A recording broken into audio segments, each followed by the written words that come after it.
Thank you all for joining. Today we are super excited to have Owen Kay, who will present his paper Pollution Taxes and Clean Subsidies in an Open Economy. Owen is a research economist at the Federal Reserve Bank of Dallas, working on the energy team in the research department. And his research interests are in energy and environmental economics and public finance. He was on the market last year, received his PhD in economics and public policy from the University of Michigan. Thanks so much for joining us, Owen, and we're super excited to hearing from you. You have 45 minutes, or maybe a couple of minutes more, and then we'll have some time for questions. So for all of you, if you have questions, please feel free to enter them in the chat, or you can also raise your hand, and we can unmute you at the end in the Q&A session. All right, take it away, Owen. Thank you. Great. Thank you so much. Thank you so much for having me here to present my job market paper on pollution taxes and clean subsidies in an open economy. I'll try to leave plenty of time for questions at the end. Kind of before I get started, I am at the Dallas Fed, so the kind of like typical disclaimer applies that the views here are expressed are my own and do not necessarily reflect the views of the Federal Reserve Bank of Dallas or the Federal Reserve System. Okay, so this paper is motivated by thinking about how to address climate change. And specifically, what I'm thinking about is like what tax policy instruments should we be using to reduce greenhouse gas emissions?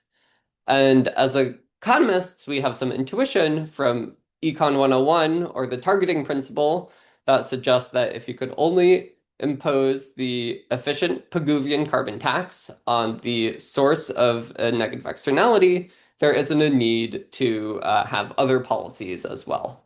And so in practice, if we look around at what actual policies have been adopted by countries and states that have implemented some kind of climate policy, we see that they're both policies pricing pollution, kind of as the Econ 101 theory suggests they should, but there have been plenty of subsidies for clean substitute goods as well.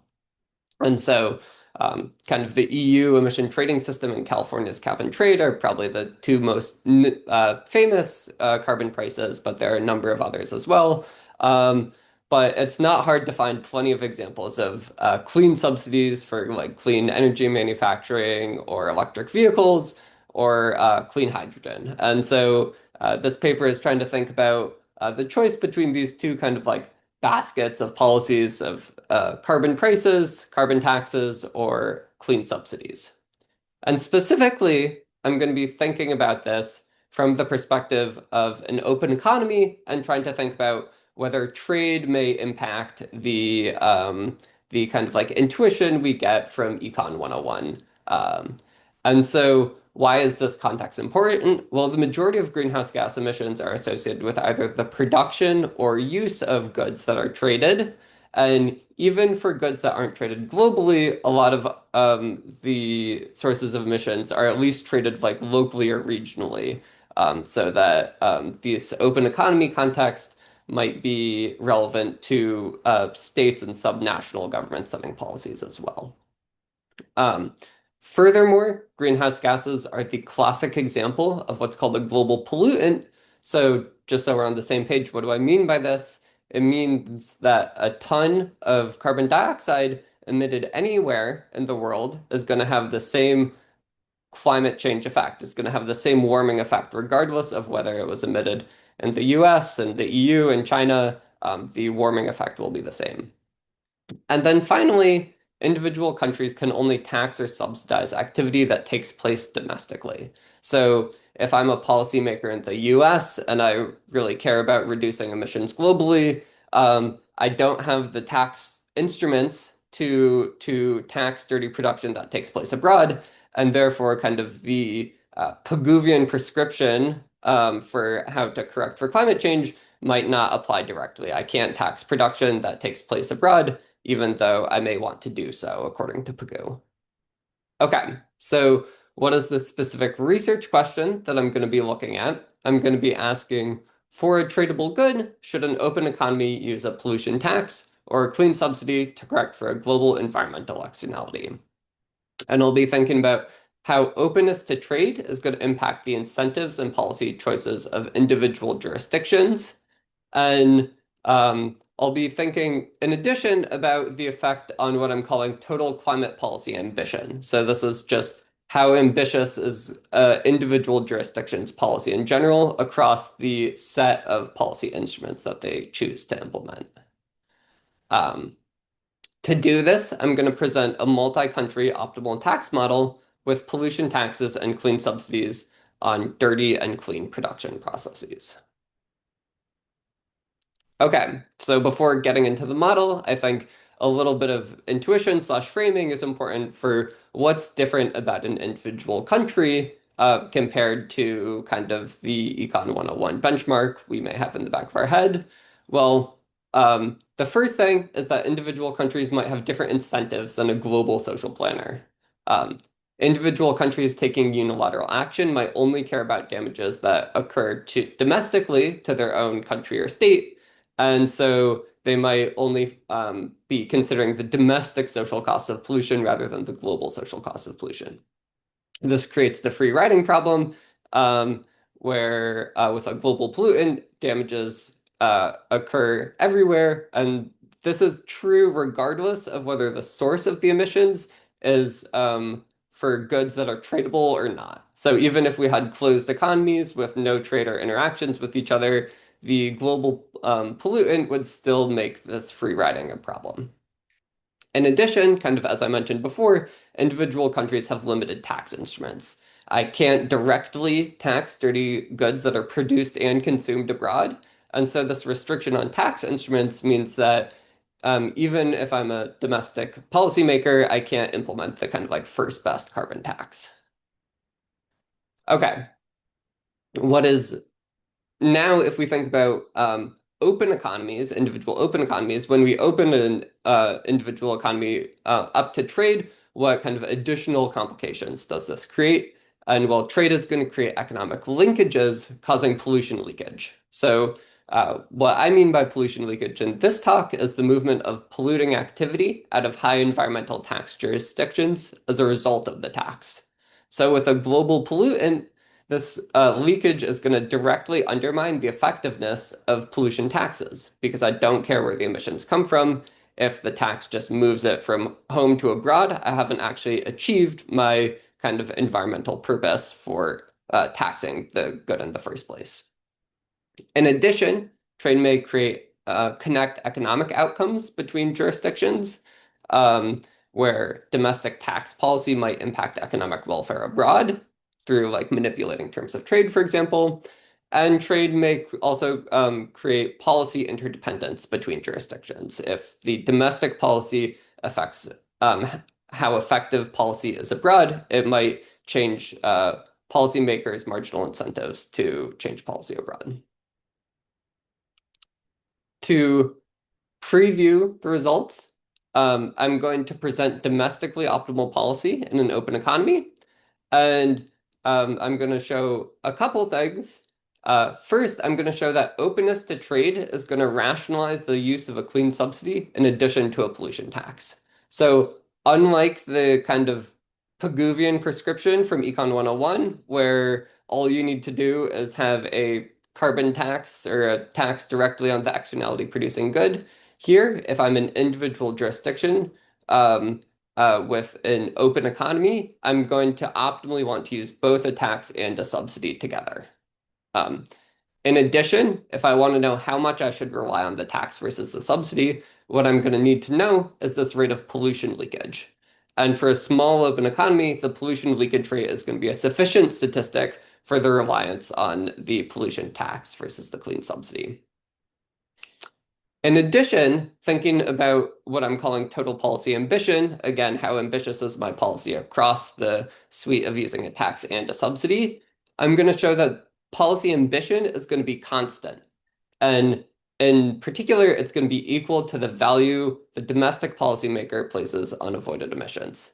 So, regardless of whether kind of the country or the industry in question is a high leakage or low leakage um, um, industry, it's going to be true that policy ambition is going to be constant whereas the leakage is going to simply impact, do I use a tax versus a subsidy rather than how much overall climate policy should I be doing? Um, and then at the end, I'm going to present a calibration exercise thinking about state level electricity policy in the US and kind of use this as an illustrative example to illustrate some of the implications of the model. And in particular, one of the takeaways is going to be is that in cleaner markets, it's going to be optimal for individual jurisdictions to use pollution taxes more and clean subsidies less. Okay, so I am not the first person to think about the choice between pollution taxes and clean subsidies. A lot of this literature has focused on, there's been a big literature on targeting and climate instrument choice, thinking about clean subsidies. Most of the literature on clean subsidies, kind of up until now, has focused on what kind of other market distortions might be present that would justify the use of clean subsidies. And so what this paper, along with this kind of concurrent paper by Kachin and Maggi, are the first ones to show is that even if the rest of your economy is perfectly competitive, there are no other frictions in the market, simply being open to trade is going to provide an efficiency rationale to use a clean subsidy in combination with a pollution tax. In addition, there's been a big literature on pollution leakage. This literature has tended to focus on how pollution leakage might undermine the effectiveness of pollution taxes. What my paper is doing is showing that the same conditions that are creating pollution leakage, making the pollution tax less effective, are going to at the same time make the clean subsidy more effective at reducing emissions. And then finally, thinking about climate policy in an international context, um, the kind of like free riding problem has long been studied in climate economics, and there's been a literature thinking about mechanisms to overcome the free riding problem through carbon clubs, for example. And so I think the kind of separability result in my paper between the choice of climate policy ambition and the choice between tax and subsidy instruments can be relates to this literature thinking about you can think about mechanisms to overcome free riding both from the context of how do we increase the level of ambition overall, and then think about the choice between tax and subsidy instruments separately. Okay. Um, Getting into the model, the demand side of the model is going to be very straightforward. I'm going to have n countries indexed by I, and consumers in each country are going to demand an energy intensive good X and then a numeraire good Z. These goods are going to be traded globally, and X is going to clear at a market-wide clearing price of P. The representative consumer is going to have exogenous income, government transfers, and it's going to own the domestic firm, and it's going to solve the most standard consumer problem that you could imagine, where it's going to demand X and Z, and X is going to be produced using either clean or dirty production. Importantly, from the standpoint of the consumer, I don't care how X was produced. I don't care or even know if the electricity that's used to turn on the lights is produced using coal, natural gas, or wind. All I know is when I flip on the light switch, the lights go on. So the final goods between clean and dirty production are going to be perfectly substitutable from the perspective of the consumer. In addition, I'm going to assume that utility is quasi-linear. And doing this, I can say that demand for X in country I is just going to be a function of the market-wide price P. Thinking about the supply side, good X is going to be produced. So the energy intensive good can be produced using either a dirty or clean production process in each country. And there's going to be a cost function associated with clean and dirty production in country I. Governments are going to be able to impose an output tax or subsidy on each production process independently, and these taxes and subsidies will create a wedge between the price that the producers receive and the worldwide price P for the energy intensive good. As a notational issue, I'm going to say that positive values of tau IC and tau ID are going to correspond to taxes, and negative values will correspond to subsidies. So we should expect tau ID, the tax rate on dirty production, to be positive, indicating that it's a tax, and tau IC to be negative, indicating that subsidies or the clean production process might be subsidized. Firms are going to produce clean and that energy intensive good with the clean and dirty production process to maximize profits.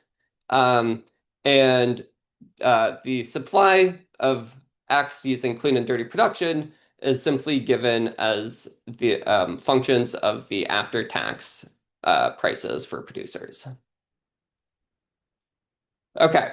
Why does the policymaker want to intervene in this market? Well, there's going to be an externality, and specifically, this externality is going to be related to global emissions. This is the global pollutant aspect of the setup, where damages are a function of not domestic emissions, but what I'm calling capital XD, which is the sum of dirty production in every country. Domestic welfare is going to be impacted by this damage function, capital gamma I of XD. And so again, kind of as I just mentioned, the damages are only a function of capital XD, not of the domestic dirty production. And you can think about this damage function as capturing how much policymaker I cares about climate change or reducing global emissions. And so it may be the case that the damage function captures kind of like the true economic costs associated with global emissions. You could, if you want to instead think about this as kind of like a policy parameter capturing how much the local policymakers care about reduced emissions, you can do that as well. And kind of the model is agnostic as to what the source of like gamma I is. So the policymaker will set taxes and subsidies to maximize country I welfare, subject to consumer and firm maximizing behavior, market clearing, and government budget constraints. Okay, so in this setup, how are pollution taxes and clean subsidies going to reduce emissions?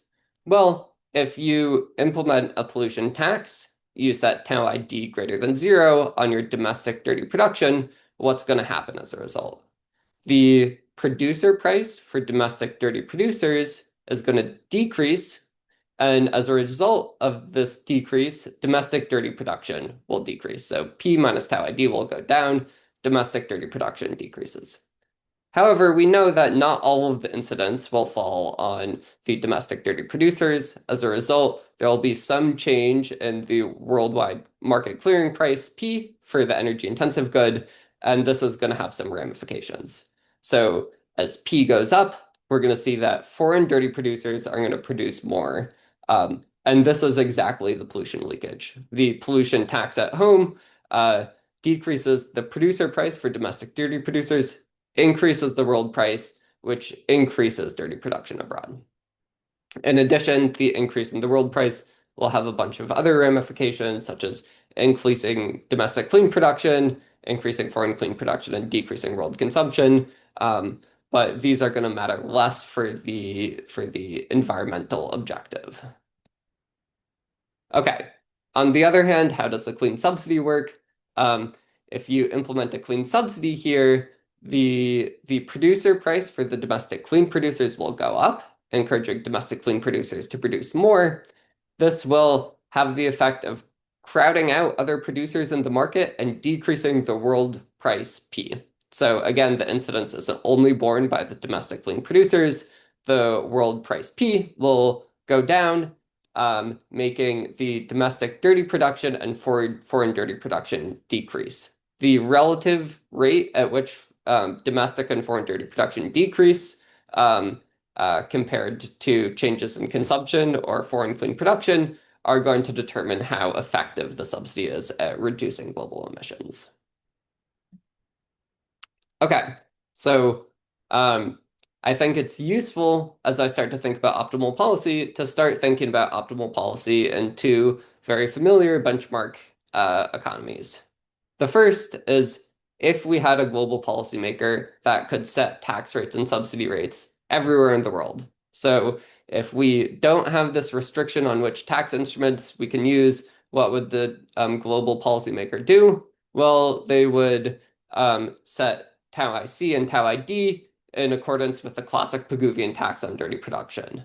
So here you'll notice that the first best socially optimal policy is still what you have in mind, which is everywhere the tax rate should be set equal to the global cost of pollution, what I'm calling gamma star here. So star is kind of the global cost of pollution. And tau IC is going to be equal to zero. If you're a global policymaker maximizing global welfare, you have no need to use a clean subsidy if you can implement the first best carbon tax everywhere. Um, in addition, it's important to note that individual country policymakers might not fully internalize the global damages. So gamma star is likely going to be greater to gamma I, the cost of pollution for any individual policymaker. Okay, the second benchmark is thinking about an individual policymaker in a closed economy and what policy choices they would choose to implement. So, if I'm a policymaker in a closed economy, it turns out that I also only want to use a carbon tax, and there's no need for a clean subsidy. Um, tau ID is now going to be equal to gamma I, not equal to gamma star, which is the free riding problem of individual countries. So individual countries might not have the incentive to internalize the full externality cost of their domestic dirty production, but they will internalize whatever they do care about using only a carbon tax. Tau IC will still be zero. Okay, now moving to the open economy where things become slightly more complicated. Um, the open economy policymaker is going to set tax rates and subsidy rates, trading off a whole bunch of different considerations. They're going to trade off the fiscal externality created by the tax or the subsidy against a change in domestically sourced pollution in blue here and foreign source pollution in green here. This foreign source pollution is the pollution leakage and the fact that policy rates at home are going to impact how much production occurs abroad. In addition, they might care about manipulating the terms of trade, and they might care about the relative utility of transfers from the government to consumers. So they might care about the value of public funds from raising revenue as well. For the sake of the rest of this presentation, I'm going to make assumptions that the policymaker acts as if these last two terms are equal to zero. And so I'm going to put aside the terms of trade and value of redistribution from the tax rates and subsidy rates. You can relax this assumption if you want to. The kind of considerations that come from these two terms are additively separable to the results that I'm going to present. And so you can think of kind of the mechanisms that I'm presenting as still applying, but maybe more complicated if you want to relax these assumptions. Okay, so in this context, how does pollution leakage work? What is pollution leakage?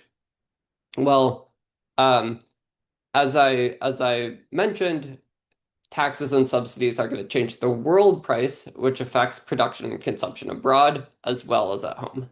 And so if we think about the marginal rate of pollution leakage in country I, we can define this as the increase in foreign emissions for each unit of avoided domestic emissions from a pollution tax.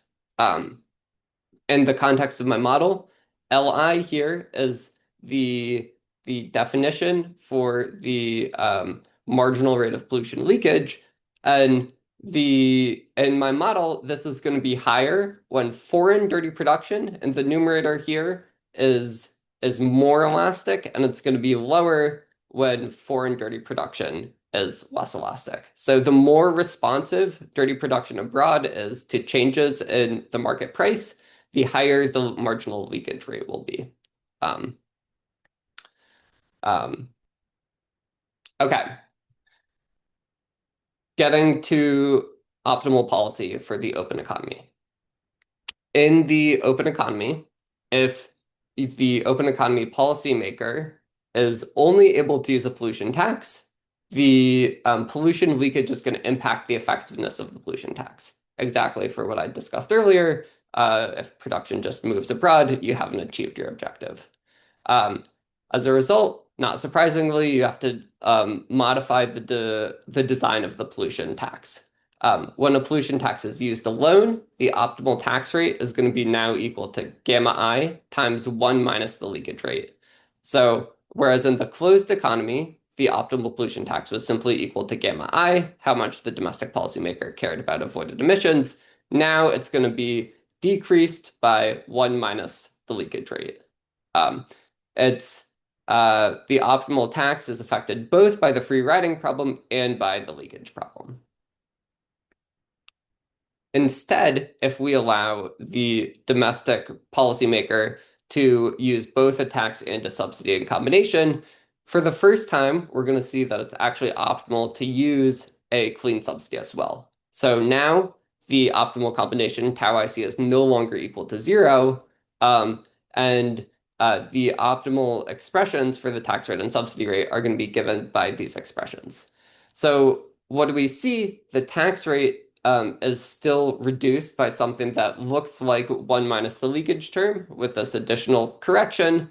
And the subsidy rate is going to be proportional to the leakage term. So what does this mean?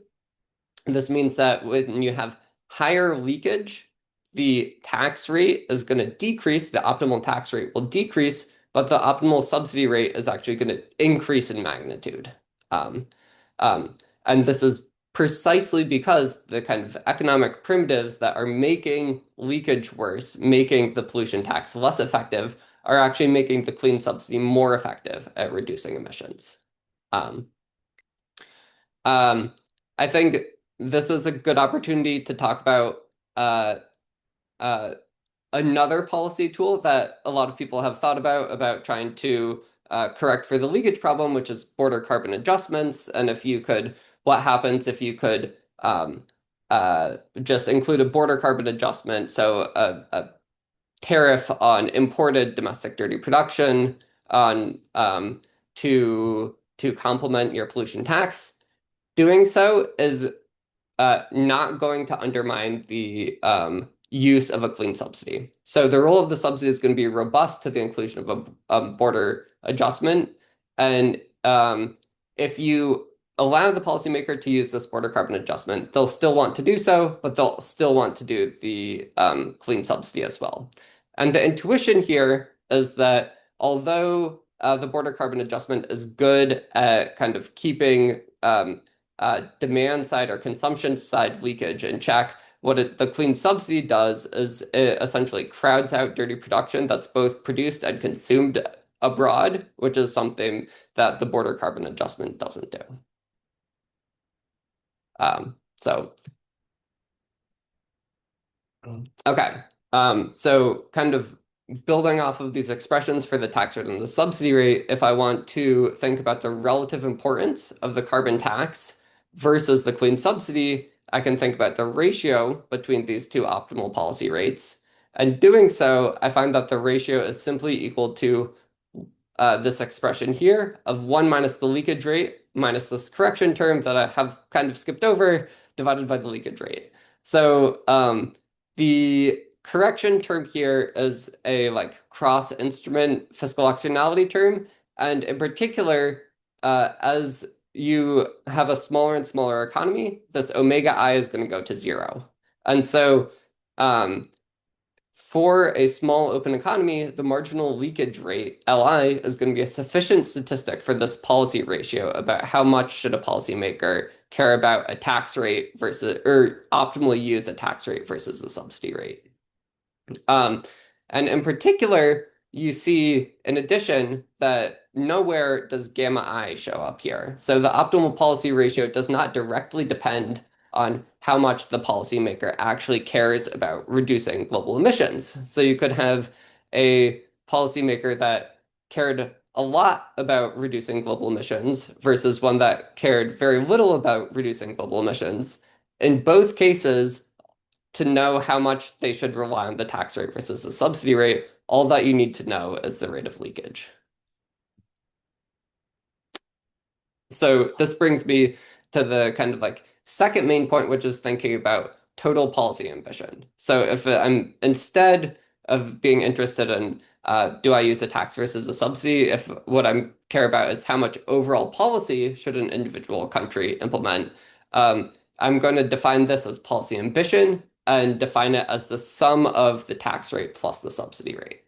It turns out that the sum of the tax rate plus the subsidy rate is simply going to be equal to gamma I.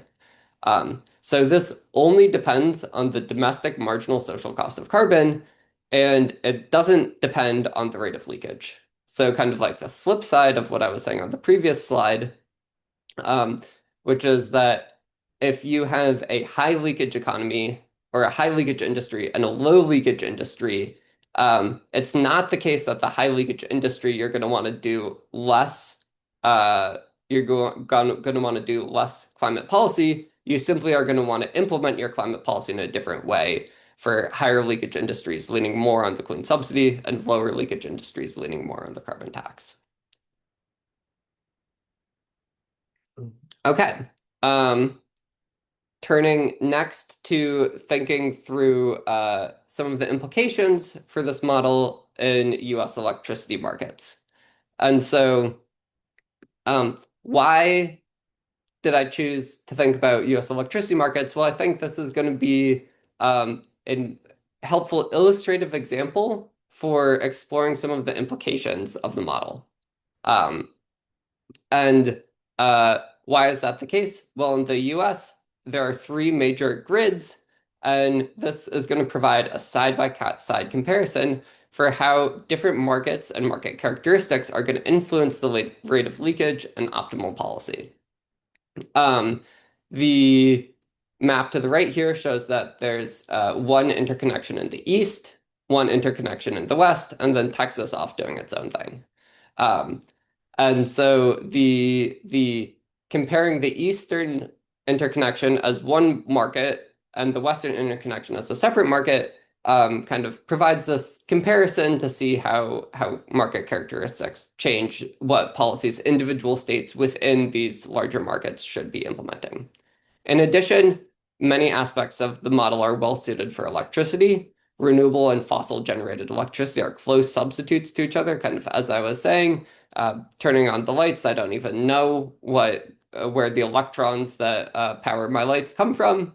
Um, and generation anywhere within the same grid is highly substitutable with generation elsewhere in the grid. So within a market, within the East, kind of like in the long run, generation in one state is highly substitutable for another state, but these two markets operate very independently from each other. So I can think about the East totally independently from thinking about the West. Um, in addition, in the US, there's been a significant history of state pollution taxes and clean subsidies as well. So state governments have really traditionally been leaders in thinking about electricity policy, but thinking about the kind of like open nature of states within these larger interconnections, I think is really important. Um, Finally, I'll note that kind of like the purpose of this exercise is mostly an illustrative example rather than a precise prescription for state policymakers.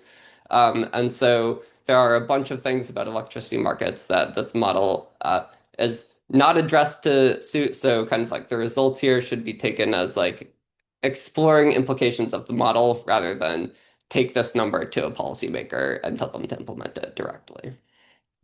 Okay, so what is the exercise here? What I'm gonna do is think about the optimal policy ratio for each state in the eastern and western interconnections. And the optimal policy ratio is going to depend on the relative slopes of clean versus dirty supply curves. So if I calibrate demand to be much more inelastic than supply, so I'm going to calibrate demand to be inelastic here, I'm going to get a lower bound on the policy ratio simply equal to the relative slopes of clean versus dirty supply in the rest of the market that a state is operating in. This is going to understate the role of the pollution tax, and so you can think about um, um, yeah, the results will be a lower bound on the role that pollution taxes should play. Um, in addition, for electricity generation is going to respond along entry and investment margins, especially for renewables. If you're building wind and solar, the marginal cost here is going to be zero, whereas the fixed costs are going to be the vast majority of the response. So the ideal variation to observe this empirically would be to be looking at how clean and dirty supply respond to long-term expected price shocks. If you have a very short-term price shock to electricity, your existing wind and solar farms aren't going to be able to respond at all because they're just producing based on how much the sun shines and the wind blows. But if you have expected long run price shocks, you're going to get more entry of these sources. So unfortunately for me, I don't have many natural experiments of exogenous price variations over long time horizons, so I'm going to have to take a different approach here. Um, what I'm going to do is um, use this capacity expansion model from the National Renewable Energy Lab called REEDS, and essentially estimate relative long-run supply curve elasticities using this model of grid expansion. It's kind of like a techno-economic model used to model the build out of the grid. And it's the way it works is it calculates the least cost way of supplying electricity subject to a whole number of grid constraints. Um, and what I do with this model is using simulated demand shocks, I'm going to back out the relative slopes and shares of dirty and clean production in different markets in the grid, and then use these to calibrate the optimal policy. And so, thinking about very long run uh, um, uh, characteristics of the grid in 2050, according to this model, what the projections are is that the electricity grid is going to become very clean everywhere, but even more so in the West than in the East. So the Eastern grid is going to be relatively dirtier, and as a result, the clean supply is going to be relatively more responsive in the West than in the East. So translating this to optimal policy, what I've done is shaded each state according to the policy ratio. So darker states here will correspond to areas where um, the optimal policy should rely more heavily on a pollution tax, and lighter shaded areas are where policy should rely relatively more on a clean subsidy. So the first thing to note is that the policy ratio is above 3 everywhere. So this kind of suggests that going forwards, all states should be relying more on pollution taxes than on clean subsidies. What's the intuition here? Well, if we're projecting that the grid is already going to be very, very clean in the future, that means that leakage is not going to be so much of a problem because production is clean, relatively clean everywhere. So to kind of like clean that last bit, you should rely more on the pollution tax and less on the clean subsidy. The clean subsidy will just be crowding out clean production elsewhere.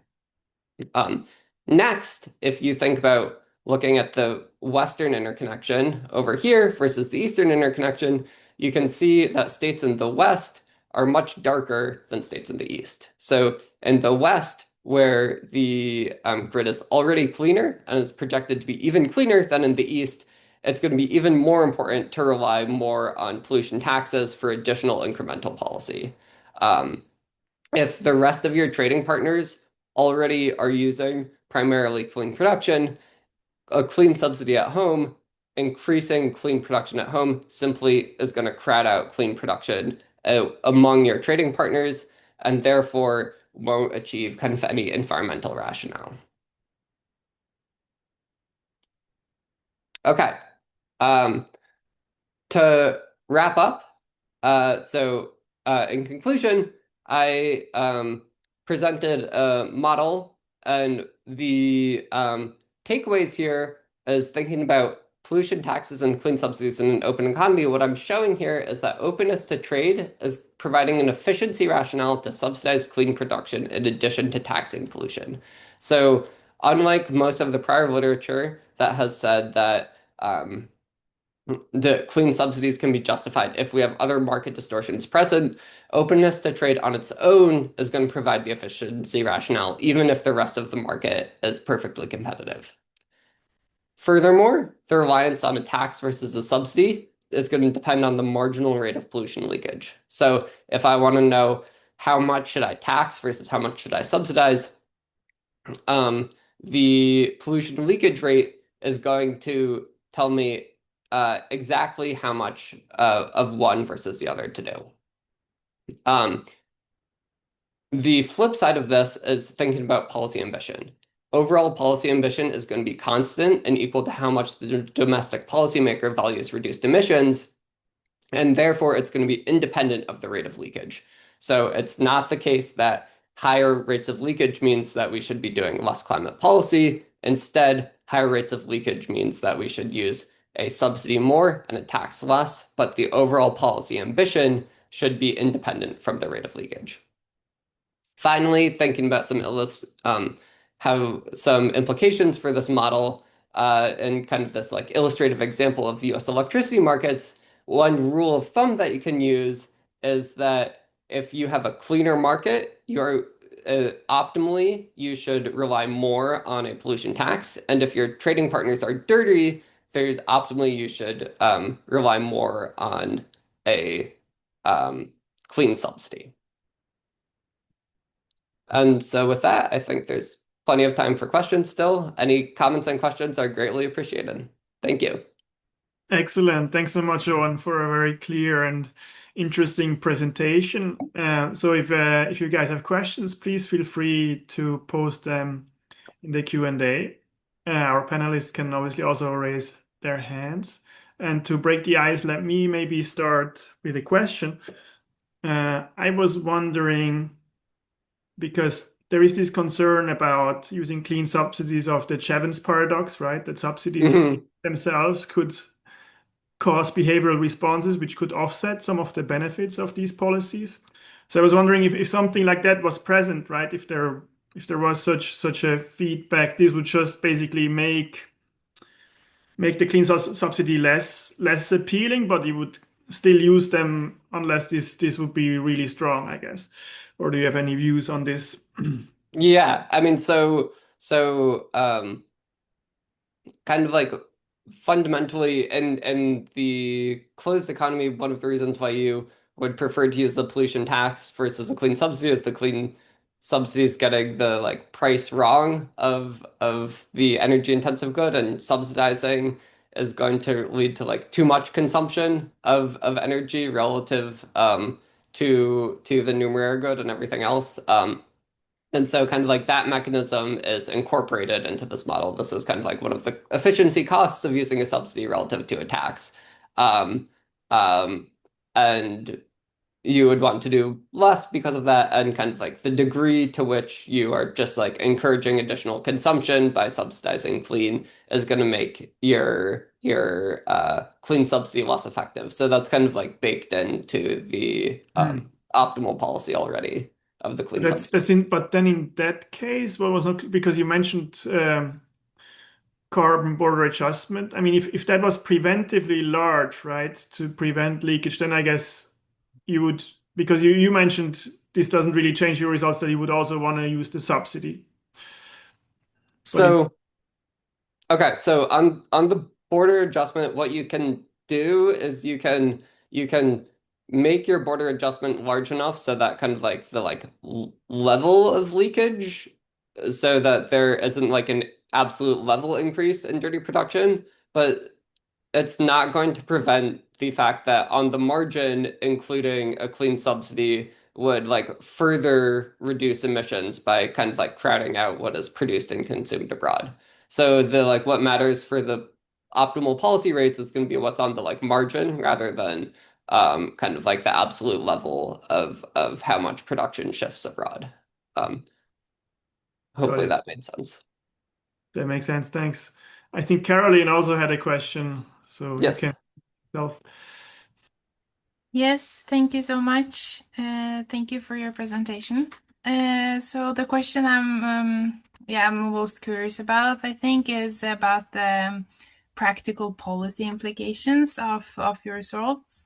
Hmm. I think your results are very interesting, and I have to admit that the efficiency rationale for subsidizing clean substitute goods was new to me. So yeah, so Hmm. I think it was very enlightening. But how does this efficiency based argument for combining taxes and subsidies relate to what is kind of politically feasible in practice? So in many contexts, I think it seems easier to introduce subsidies than to raise taxes. So what do you think about like the levels of taxation that we have? And yeah, Yeah, yeah, yeah, that's a great point, and kind of like this has definitely been a big argument for clean subsidies in the past, and there's been kind of like literature looking more at the kind of like political economy considerations as well. And there's a lot of other reasons. The kind of like point of this project was not to say that like these other reasons for wanting clean subsidies don't exist or like aren't relevant for policy. I think they really are, especially if you think kind of clean subsidies may be more durable politically as administrations change. That's proved less true in the US than kind of people argued that it would be. Um, and kind of like another one is like there's been a lot of arguments about like knowledge spillovers from clean subsidies for infant industries. So I think all of these things could absolutely be reasons to have clean subsidies as well. The kind of like point of this paper was to show that you don't actually need those things. Even if you set those considerations aside, the subsidies on their or openness to trade on its own is a reason to include clean subsidies precisely because there is this value to kind of trying to crowd out dirty production that is both produced and consumed abroad, which is, I think, kind of an underappreciated aspect of the role that clean subsidies were playing. Um, yeah. That's very interesting. But do you then think that the kind of the real world policy mix ends up being close to the optimal kind of the trade-off that you identify in your paper, or um, do you n is no, it so possible to okay. say something about that? Yeah, I guess I should specify that the kind of like policy expressions and or the like optimal policy in my paper, I don't see as like particularly descriptive of how policy is done in the real world. It's more kind of like trying to illustrate the exact role that these different policies are playing in reducing emissions. And yeah, I would not claim that this is a good description of how policymakers are actually behaving. Okay, thank you. Yeah, thank you. Yeah. Thea, you also have a question? Yes, thank you. Very interesting paper. Thank you so much. Actually, I was wondering, if I recall correctly, you're abstracting from an income effect from the tax, and Yes. I was wondering how does this affect your result, the constant policy ambition, and how would it change if you account for that? Um, that's a good question. I don't think that the constant policy ambition should be impacted by including an income effect. The kind of like reason for this is where the constant policy ambition is coming from is this kind of observation that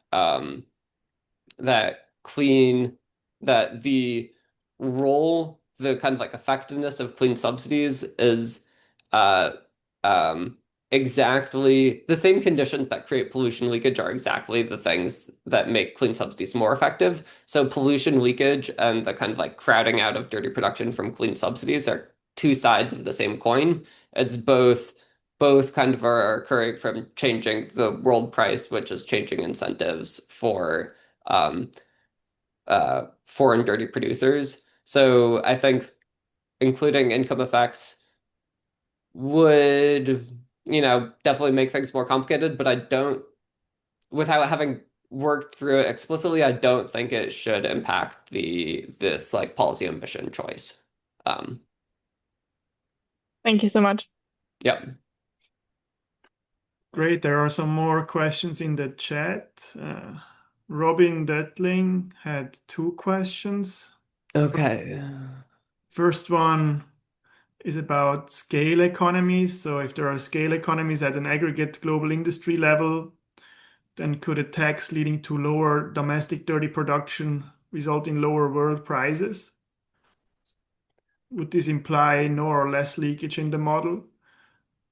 So, um, okay. So I think 2 points here. One is that um, kind of as I mentioned earlier, kind of uh, the model here is very simple, kind of abstracted away from a whole bunch of things, and that's not to say, kind of like as I mentioned earlier, that's not to say these other considerations aren't present. It's more to say that even though they might be present, you don't need them to justify clean subsidies.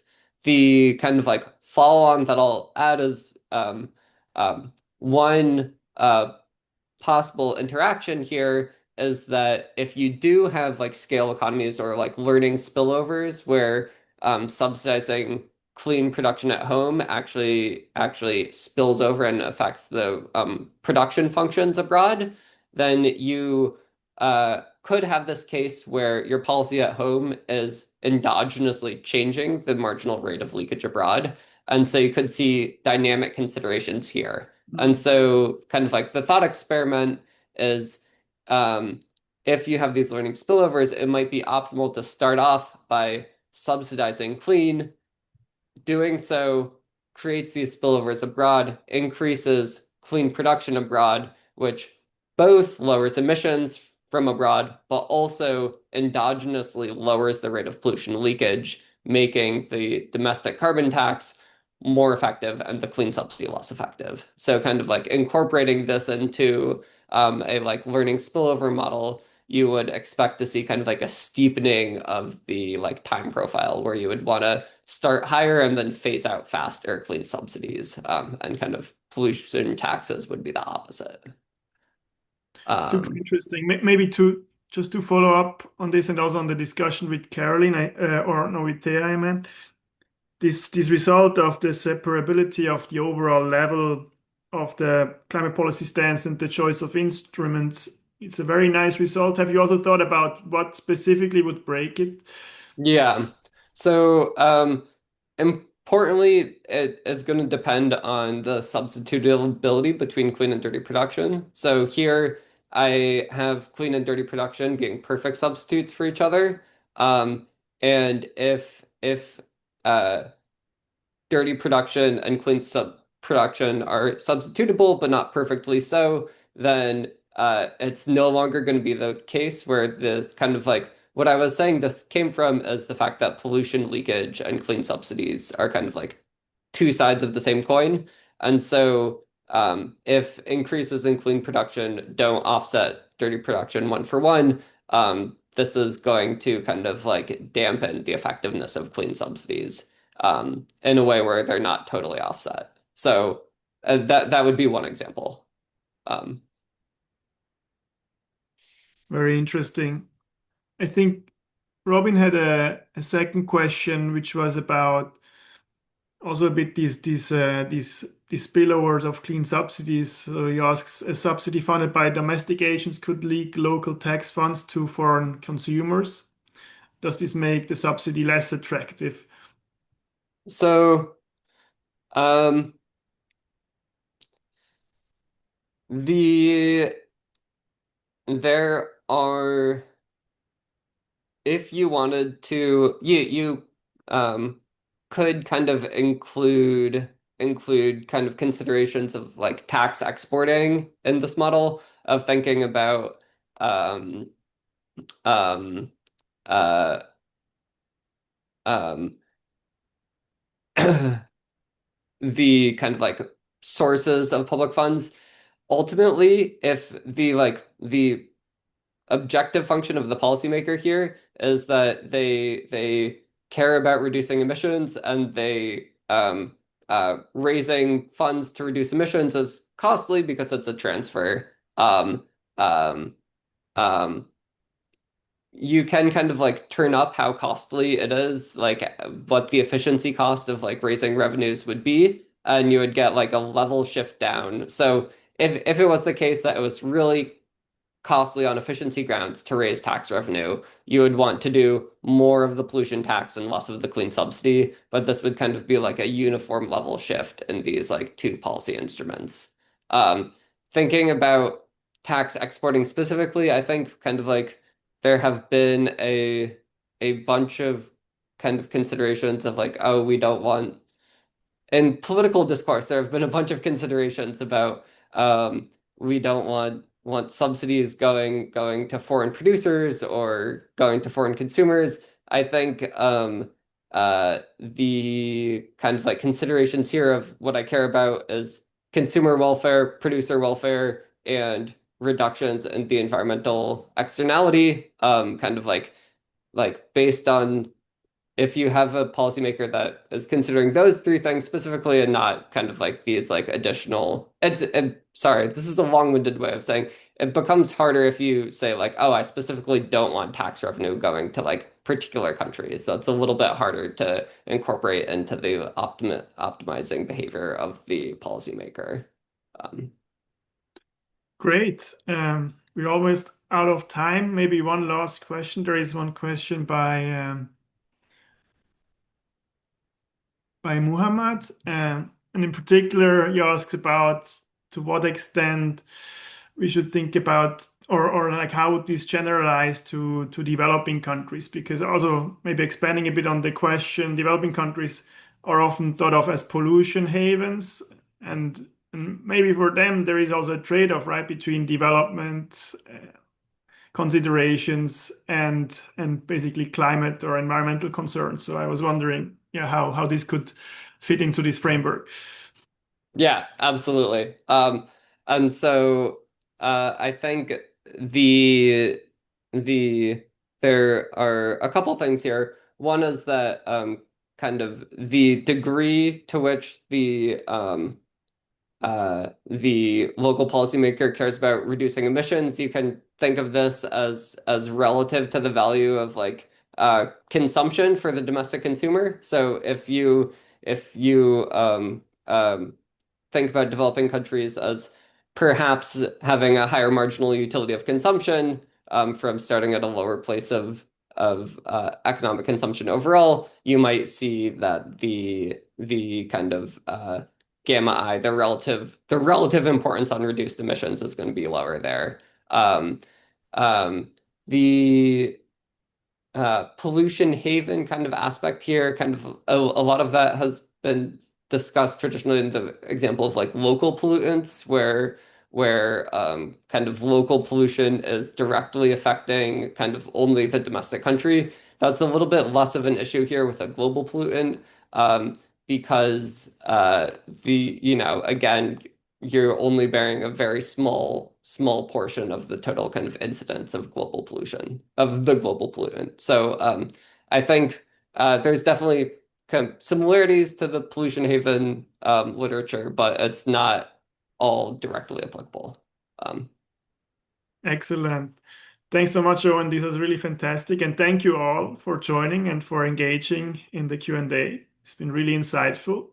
Let me also take this opportunity to advertise our next webinar, which will be a panel discussion on the new NGFS short-term climate scenarios from theory to practice. It will take place on December 16th, and the panelists are Irene Monasterolo, Livo Straka, and Lucia Alessi. Until then, stay safe and healthy, and hope to see you the next time. Thank you so much. Thank you so much.